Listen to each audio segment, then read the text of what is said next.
the Communications Authority of Kenya wishes to remind broadcasters on the regulatory provisions governing the responsible use of broadcasting platforms. At the onset, due recognition is given to the Constitution, which provides for the right to freedom of expression. It also sets out limitations to exercising the right to freedom of expression, as it is unlawful to spread propaganda for war, incite violence, and spread hate speech. Within the mandate of the Kenya Information and Communications Act, the authority is empowered to set standards for the time and manner of programs for broadcast licensees, including the administration of the content, development of the broadcast standards, and monitoring the compliance of those standards. The Kenya Information and Communications Broadcasting Regulations 2009 provide guidelines for the polling period, which covers the period when national general elections are held, election campaigns, the post-election and referendum periods.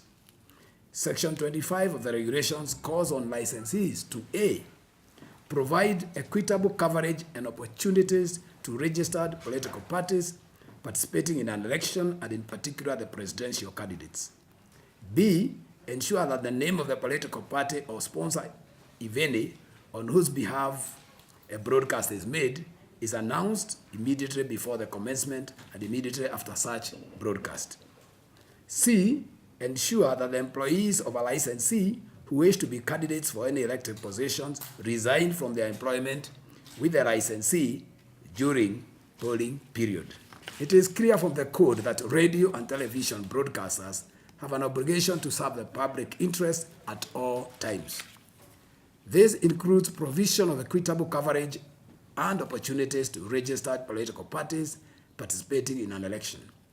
The authority expects the broadcasters to abide by the provisions in the code in relation to election period and political parties. This is not only a legal requirement, but also the public responsibility of the media to uphold the democratic principles of our nation, particularly during the election period. Broadcasters are also reminded to ensure that the political messages do not contain attacks on individuals, their families, ethnic background, race, religion, or their associations. In addition, political messages should not contain offensive, threatening, abusive, obscene, or profane language. Media houses are expected to adhere to professional standards and should not use their platforms to propagate misleading information to the public. It is equally important that in the era of ICT, focus must be directed to ensure digital inclusion of all persons.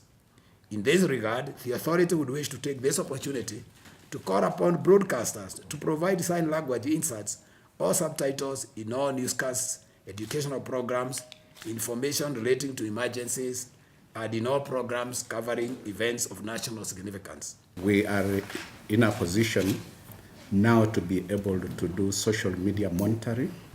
Maybe I may not delve into the details, but I may use this opportunity to caution the social media platforms that will run after them just in case they are going to hide behind the social media platforms to try and propagate hate speech and also maybe use it to abuse and sort of encourage ethnic divisions among Kenyans during this strategic period. We are not going to shut out the internet.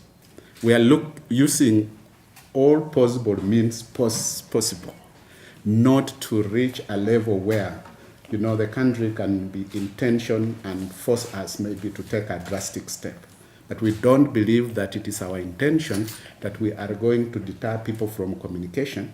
And that is why we've called you in order to be able to start alerting you on how we can fairly, all of us together, be able to freely communicate on these issues without having to bring about tension. We do give technical information pertaining to determination of whether a crime was committed or not in terms of our cyberspace. But what we are doing with the various law enforcement agencies, including now we have partnered with the International Telecommunications Union to be able to appraise our judiciary.